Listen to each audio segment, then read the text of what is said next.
The waiting room was already full when Carol Niven got to the desk at 6 in the evening. She had been on shift since noon, and her shoes had stopped feeling comfortable somewhere around 4.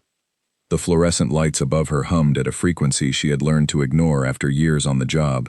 The plastic chairs along the walls were occupied by people holding ice packs, paper cups, and the particular kind of exhaustion that comes from sitting in a place you never wanted to be. An infant was crying somewhere near the vending machines. A teenage boy near the window kept bouncing his leg against the floor tiles, and the sound of it carried across the whole room like a slow drumbeat. Carol had not eaten since 2 in the afternoon. She did not think about that. She thought about the clipboard in her hand, the name she was about to call, and the triage notes she needed to finish before the next patient arrived. She had been a registered nurse for 14 years. Before this hospital, she had worked in a trauma unit in a city that never slept, where things happened fast and the only way to survive was to stay 3 steps ahead of everything. She had learned early that the hospital was a place where people arrived already at their worst. Pain made people short. Fear made people loud. Waiting made people unreasonable. She understood all of that. She extended grace to it. Most days, the way you extend grace to a hard rain, you do not take it personally. You put your head down and you keep moving. But there were limits. The man in the blue jacket had come in at 4:47. Carol remembered the time because she had been the one to check him in. His name was Gary Phelps. He had a cut on his left forearm. Shallow, already scabbing at the edges. She had looked at it, asked the standard questions, assigned him a triage category, and told him it would be a wait. He had not liked that answer. She could see it in the way his jaw tightened and in the way he looked around the room as if searching for someone to blame. She had smiled at him anyway and pointed toward the chairs. That was an hour and 13 minutes ago. He had been restless from the beginning. He changed seats twice. He went to the water fountain and came back. He stood near the window for a while with his arms folded, staring at the parking lot. Carol noticed all of it the way you notice things in a room you are responsible for. Not because Gary Phelps was doing anything wrong. People were restless in waiting rooms. That was normal. That was expected. She filed it away and kept working. At 6:15, he walked to the front desk. Carol was on the phone when he arrived. She held up one finger to signal that she would be with him in a moment. It was a small gesture, professional and clear. He did not acknowledge it. He leaned forward against the desk with both forearms and waited in a way that was not patient. When she ended the call and looked at him, his face had an edge to it that had not been there at 4:47. He wanted to know how much longer it was going to be. She told him she understood the wait was frustrating. She told him they were working through patients as quickly as they safely could. She told him his turn would come. Every word she said was true, and every word she said was calm. He said that was not good enough. He said he had been sitting in that room for over an hour with a cut on his arm that needed stitches, and nobody had so much as looked at him. He said he had things to do. He said he had places to be. Carol said she understood. She said she was sorry for the delay. She said she would make a note and check on the status. He said he was not interested in notes. He said he wanted to see a doctor, now. She told him she could not make that happen ahead of others who were also waiting, some of whom were in more serious condition. She said it as kindly as she could, because kindness was part of the job, and because there was a woman 3 rows back holding her chest and trying not to show it, and there was a child near the door with a fever that Carol had been watching for the past 40 minutes, and Gary Phelps and his scabbing forearm were not the most urgent thing in the room. He did not want to hear about other people. He raised his voice, not screaming, not yet, but loud enough that the heads in the waiting room began to turn. The teenage boy stopped bouncing his leg. The woman with the chest pain looked up. Carol kept her voice level and her expression steady, the way she had learned to do when things in a room began to move in the wrong direction. She told him once more to please take his seat. He told her to go do her job, and then he walked around the side of the desk. That was the moment everything changed. Not with a bang, not with any dramatic signal, just a man crossing a line that was not marked on the floor, but that everyone in that room understood immediately and instinctively. The staff member 2 desks down froze. The new intake coordinator, a young woman named Beth who had only been on the floor for 3 weeks, looked at Carol with wide eyes, and then looked at the door that led to the back corridor, calculating the distance. Carol did not look at the door. She looked directly at Gary Phelps. She said, clearly and without any waver in her voice, "Back off." He did not. He stepped closer. He said he was not going anywhere until someone told him what was going on. His voice had climbed another level. His face was red. He was close enough now that Carol could see the dried blood on the bandage she had applied to his arm an hour ago, the one she had put on herself while asking him how he was doing, while calling him by his name, while trying to make a scared and frustrated man feel seen in a place that could sometimes make people feel invisible. She told him again, "Back off." He did not move.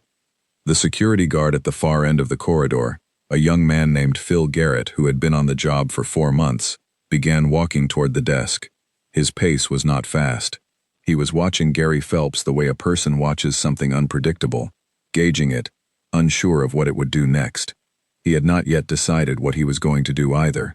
The waiting room was very quiet now. The infant had stopped crying. The drum of the teenage boy's foot against the tile had stopped.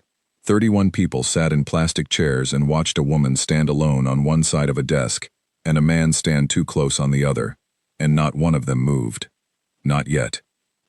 In the third row from the door, in the chair closest to the wall, a man named Owen Garrett sat with a paper cup of vending machine coffee balanced on his knee. He was 39 years old. He had a navy blue jacket on and a pair of worn work boots, and the kind of stillness about him that was not laziness, but something much more deliberate.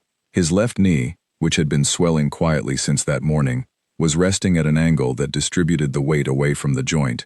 He had learned, a long time ago in places very different from this one, how to be in pain without advertising it. He had been watching Gary Phelps for the past 20 minutes. Not staring, just watching, the way you watch something you are not sure about yet. He set down the coffee. He stood up. The distance between Owen's chair and the front desk was maybe 30 feet. He covered it without hurrying. There was no performance in the way he moved. He did not crack his knuckles or roll his shoulders or make any of the other physical announcements that people sometimes make when they are preparing to involve themselves in something. He just walked across the room at the pace of a man who had somewhere to be and knew exactly how to get there. He stepped in between Carol Niven and Gary Phelps. Not shoving, not touching anyone, just there, between them. Close enough to Gary that the man had to take a step back to maintain the space he was used to having in front of him, and far enough from Carol that she was not crowded. Gary Phelps looked at him. Owen looked back. The thing about Owen Garrett that people who knew him tried to describe later, and mostly failed to, was the quality of that look. It was not aggressive. It was not a challenge. Not in the way that word usually gets used.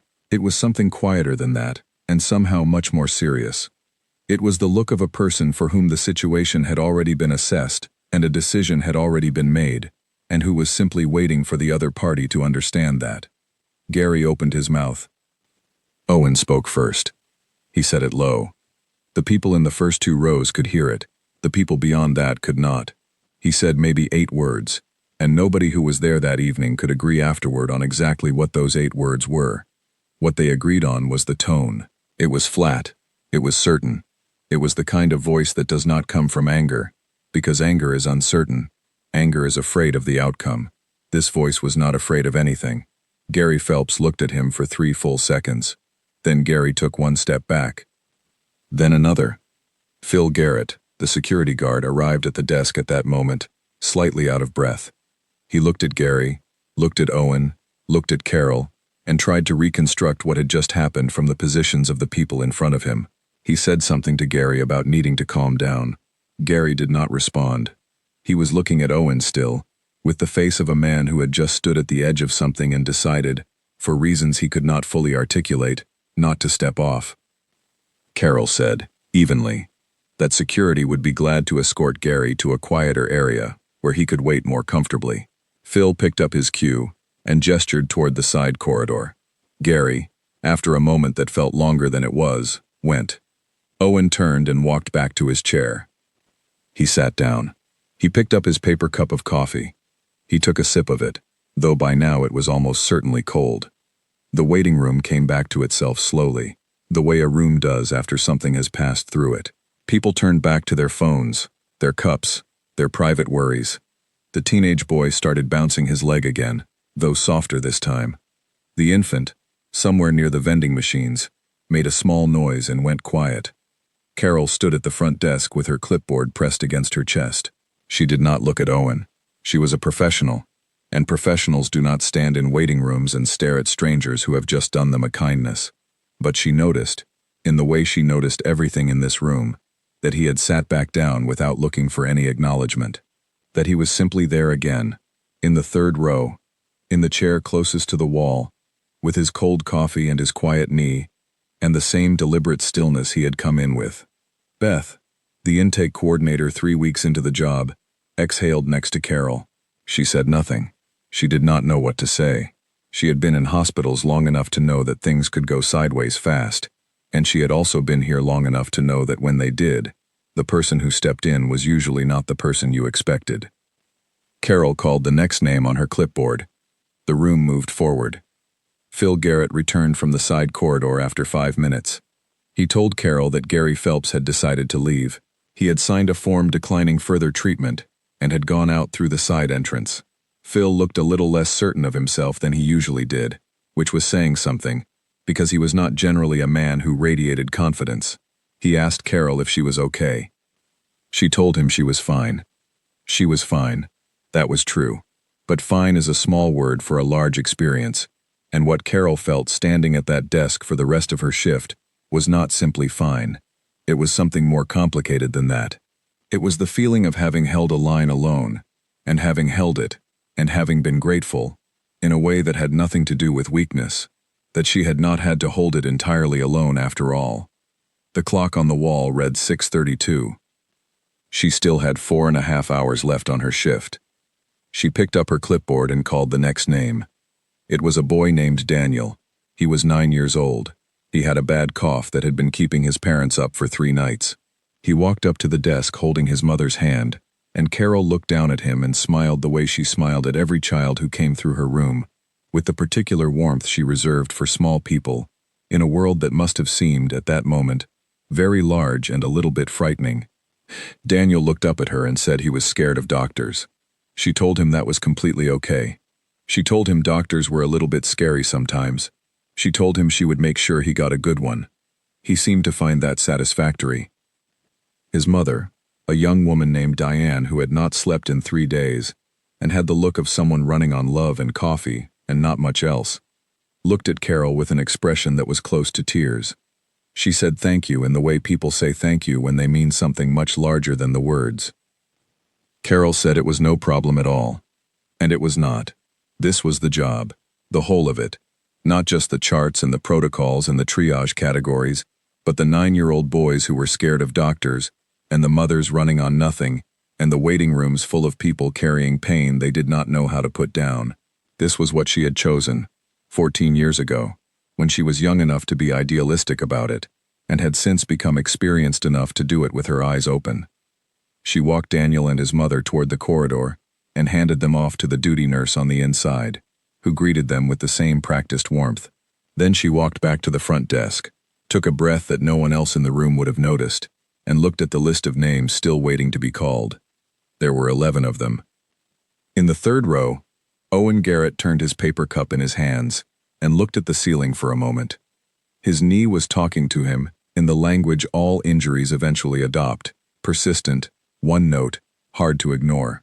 He had been ignoring it for about 8 hours now, which was not smart, but which had seemed like the only practical option when the morning had begun the way it had, with him stepping wrong off a curb outside his apartment building, and hearing a sound that told him immediately this was not the kind of thing that would resolve itself with a bag of ice. He had driven himself to the emergency room. He had parked his truck in the lot. He had limped through the sliding glass doors and checked himself in at the front desk, and the nurse, Carol, he had read on her name badge, had looked at his knee and asked him, with genuine concern, if he needed a wheelchair. He had told her he was fine where he was. She had told him it might be a while. He had said that was no problem. And then he had sat down and waited. He was good at waiting. He had spent years learning how to wait in conditions that made this plastic chair and these fluorescent lights seem like a luxury. He had waited in cold that got into your bones and in heat that pulled the water out of you, and in silence that lasted for days, He had waited in places where the wrong sound at the wrong moment could mean the wrong thing entirely. A waiting room in a regional hospital on a Thursday evening was not, by any measure he had, a difficult place to be. He watched the room the way he always watched rooms. Not dramatically. Not with any particular purpose. Just the background process of a mind that had learned, over a long time and in hard circumstances, that awareness was not paranoia, it was maintenance. You kept your eyes up the way you kept your equipment ready. Not because you expected something to go wrong, because if it did, you wanted to already know the layout. He had noticed Gary Phelps early. There was a type. That was not a generous thing to think, and Owen knew it, and he held it loosely, because types were not destinies, and most people who walked in looking like trouble did not become trouble. But there was a body language that he had learned to read over the years, a particular combination of restlessness and entitlement, the bearing of a man who had decided that his discomfort was someone else's fault, and that the someone else was close enough to address. He had seen it in the man's shoulders when he first walked in. He had watched it build through the hour and change that Gary sat in those chairs, the tightening, the shifting, the way his eyes kept returning to the front desk with an expression that was getting less patient by the minute. When Gary had stood up and walked to the desk the first time, Owen had set his cup on the floor beside his chair. Not dramatically, just a quiet reorientation, a small adjustment of the body toward a possibility that had not yet become a reality, but that was moving in that direction. He had listened to Carol handle it. He had watched her, the steadiness of her, the way she absorbed the hostility without reflecting it back, without flinching, without retreating. It was a skill, that kind of steadiness. He recognized it because it was the same skill he had spent years cultivating in himself, and he had learned, in the process, how much it cost. You could be calm on the outside and still feel every decibel of the pressure on the inside. It did not show. It was not supposed to show, but it was there. He had seen the moment Gary stepped around the desk. He had been standing before he consciously decided to stand. He would not have been able to tell you, afterward, what he thought was going to happen. He would not have been able to tell you what his plan was, exactly, because there was no plan in the formal sense. There was only assessment and response, the same sequence that had defined so much of his adult life, compressed into something automatic. He had assessed the situation. He had responded to it. The walk across the room felt, from the inside, very ordinary. He was aware of people watching him. He did not think about the people watching him. He was aware of Phil Garrett, the security guard, beginning to move from the far corridor, too slow, too uncertain.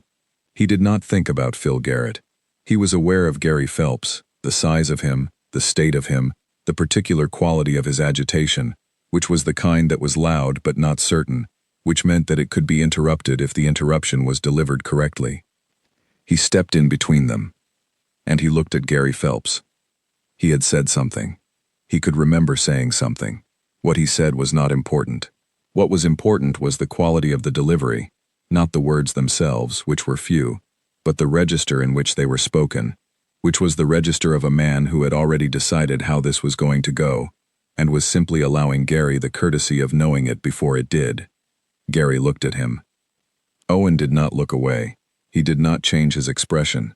He did not do anything other than stand exactly where he was standing and look at Gary Phelps with the patience of someone who has all the time in the world and no particular preference about how the other person uses the time that remains to them. He had seen this calculation happen in other men's eyes before. The measuring, the quick, involuntary math that happens when a person who thought they were in a certain kind of situation realizes they may be in a different kind entirely. Gary did the math. The math did not come out in Gary's favor. Gary took a step back, then another, and Owen turned and walked back to his chair. He did not look around at the room. He did not make eye contact with Carol. He did not want acknowledgement, and he was not performing anything for anyone watching. He sat down. He picked up his coffee. He thought about his knee, which was still swelling inside his jeans in the slow and persistent way of things that have been ignored too long, and he thought about how much longer the wait was probably going to be, and he thought about whether the vending machine near the door had anything worth eating. He decided it probably did not. He settled back into the chair and looked at the clock on the wall. 6:34. He wondered if there was a doctor currently behind that corridor door, Who would be any good with a hairline fracture, if that was indeed what this turned out to be? He suspected it might be. He had heard that particular sound before, in circumstances very different from stepping off a curb, and he had a reasonably educated guess about what it meant. He had not mentioned it when he checked in. The nurse had asked him to rate his pain on a scale of 1 to 10. He had said 4.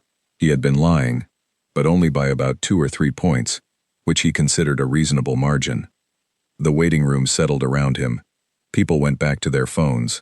A small girl across the aisle fell asleep against her father's arm. The man beside Owen shifted in his seat and exhaled slowly through his nose, the exhale of someone recalibrating their patience for another stretch of time. Carol called a name. Someone across the room stood up and gathered their bag. The clock moved forward. Owen drank his cold coffee. Life in a waiting room, he had decided long ago, was not so different from life in the other places he had spent time in. You waited. Things happened. You responded to them. You went back to waiting. The spaces in between, the waiting itself, were not empty. They just looked that way from the outside. From the inside, they were where you figured out what you were made of. He had known for a long time what he was made of. That was not pride. It was just information. He set the empty cup down on the floor beside his chair, and folded his hands in his lap, and looked at the clock, and listened to the room exist around him. The soft shuffle of feet, the low murmur of a phone call someone was trying to keep quiet, the distant sound of a door somewhere in the back corridor swinging open and then closed, the slow and ordinary rhythm of a place that held people at their most vulnerable and tried, in the ways it could, to take care of them. That was what this place was. He had not thought much about it when he walked in. He was thinking about it now. He thought about Carol Niven, who had stood at that desk for an hour and 13 minutes with a man building towards something on the other side of it, and who had not backed down, and had not broken, and had not asked anyone for anything. She had not needed rescuing. She had needed one person to stand up and close the distance. He was good at closing distance. He leaned back in the chair. His knee throbbed once, steady and clear, like a metronome. He accepted it.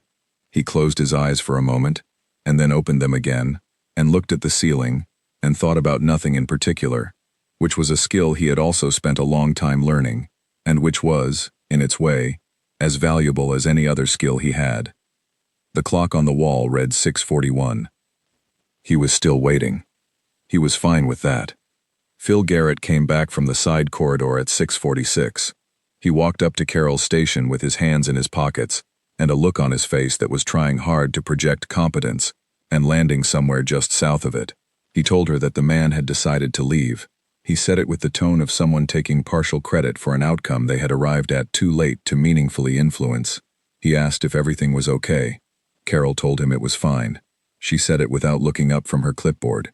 Fine was the word she had been trained to say, and the word she would keep saying, because the alternative, the honest description of what it felt like to stand at a desk while a man decided whether or not to get closer, was not a description that had a useful place in a hospital corridor conversation with a security guard who was already feeling inadequate.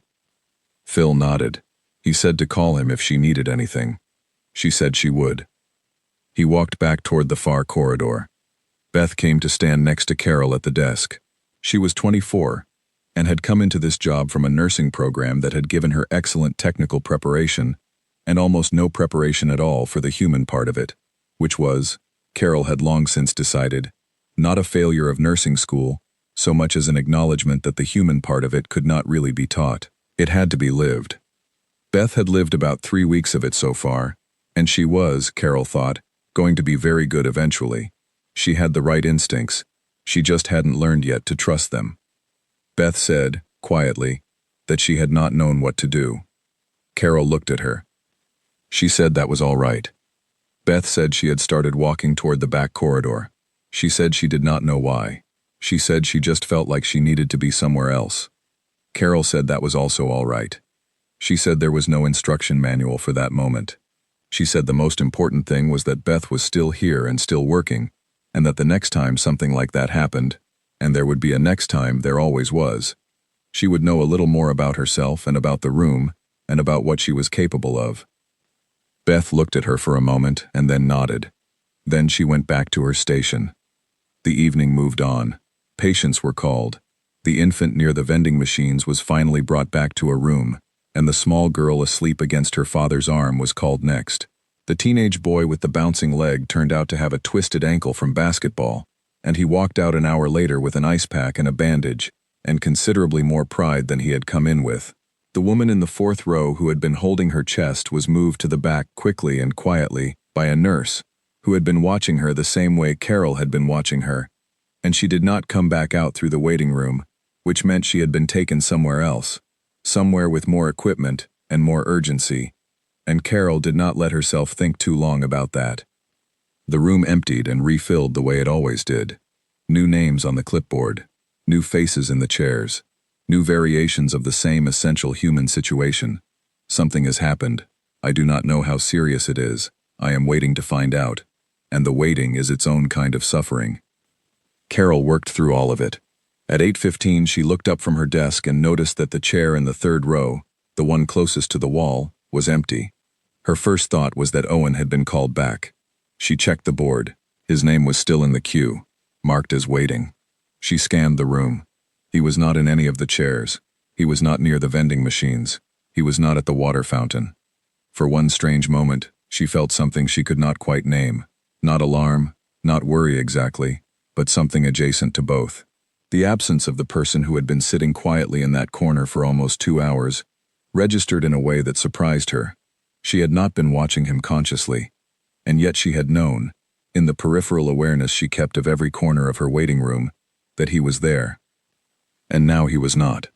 She was about to ask Beth when the sliding glass doors at the entrance opened and Owen Garrett walked back in, moving carefully, with the slight favoring of his left leg that Carol had noticed when he first came in, but that seemed more pronounced now.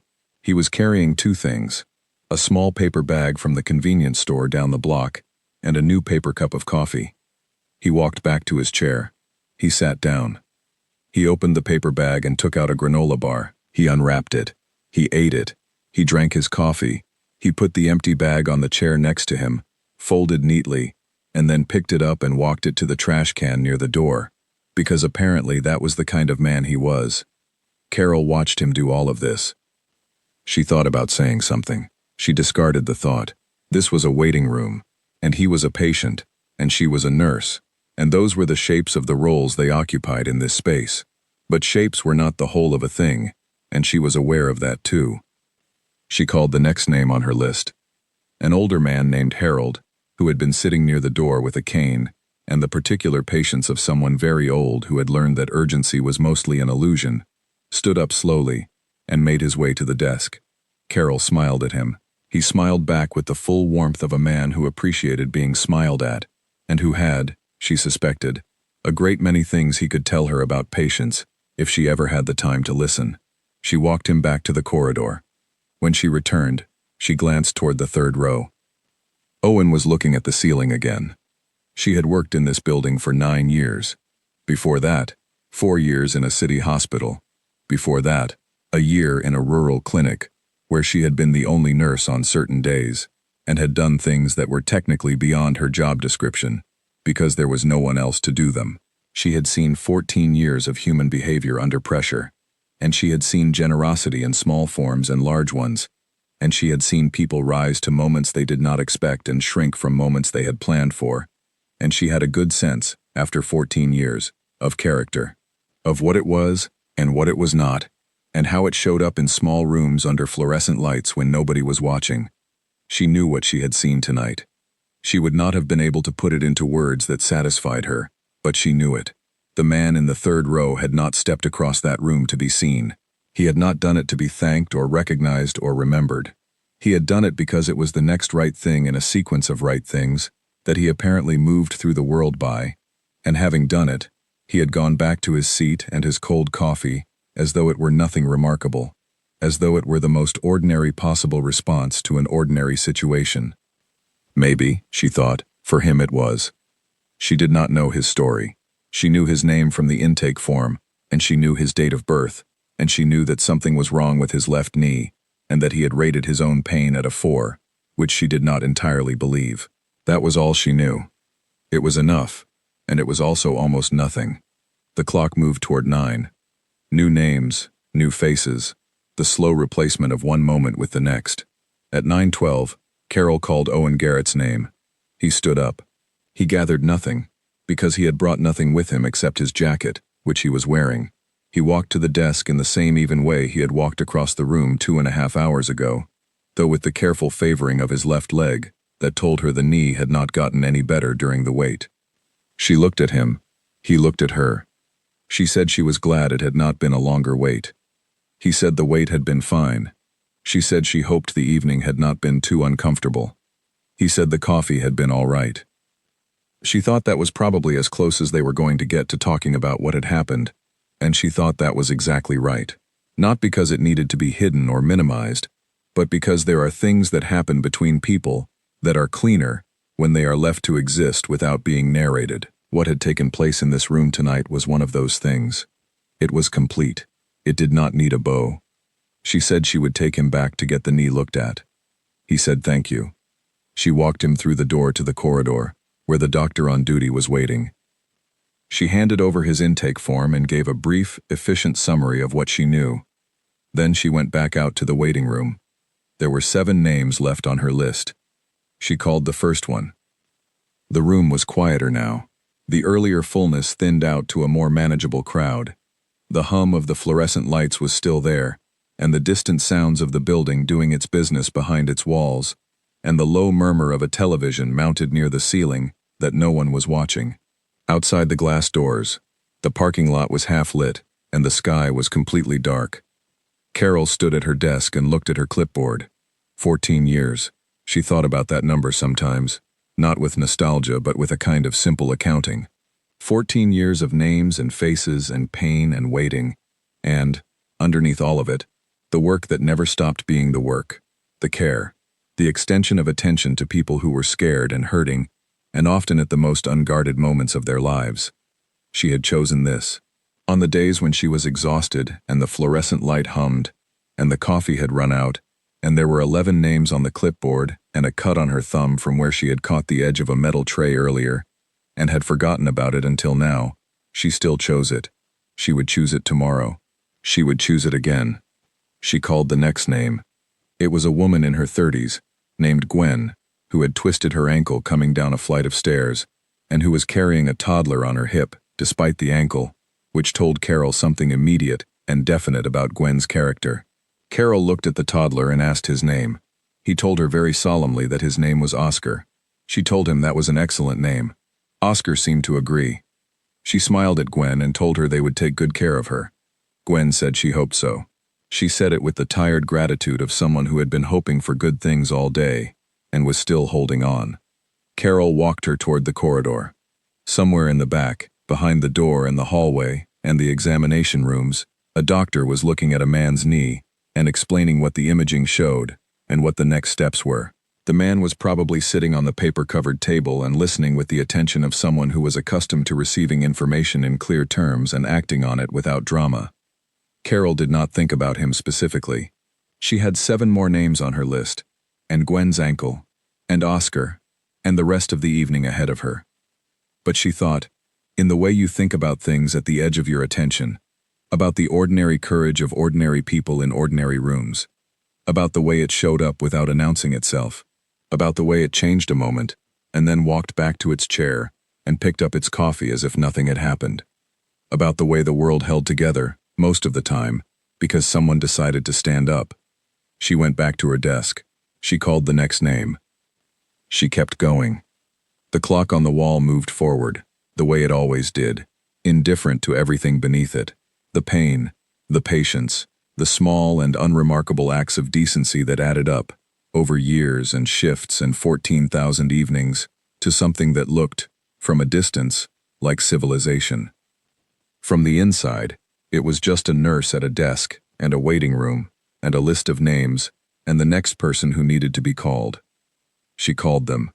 She always called them. That was the job. That was everything.